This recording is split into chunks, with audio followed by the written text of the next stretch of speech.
Peace be with you. How should we approach the Quran? In the second chapter of the Quran, Surah Baqarah, in the second verse, God tells us, this book, there is no doubt in it, is guidance, huda, for those who are careful of their duty, the muttaqeen. God gave us this book in order to guide us toward a treasure, in this case, treasure being heaven or Jannah. God also gave us a book as guidance how to avoid pitfalls of life, things that destroy you, things that lead you to hell. So when you approach the Quran, you have to understand what you are doing, what you are approaching. Guidance is like a map. It tells you where the treasure is. If you can't read that map, then you can't reach the treasure.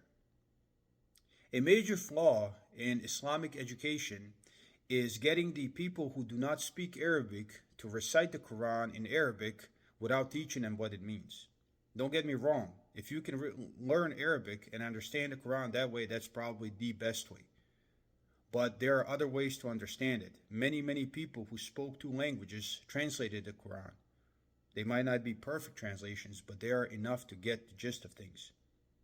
God tells us in the Quran that verses that are muhkamatum, things that are clear, are the mother of the book. They are the basis of the book. They are what is important in the book. And whatever is clear like that is easily translatable, because all humanity has those concepts, like respect your parents, don't steal, don't lie, don't cheat, things like that. All of that is muhkamatum in the Quran, and you can get that through the translation. Consider it this way. If I gave you a map in Chinese on how to get to your treasure, could you follow it? No. But if I gave you a translation, then you could. Which brings me to my second point.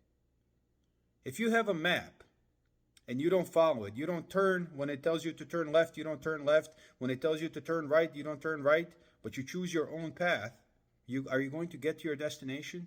Are you going to get to the treasure? If you have a map which you do not follow, a map that tells you where the treasure is, are you ever going to get to the treasure?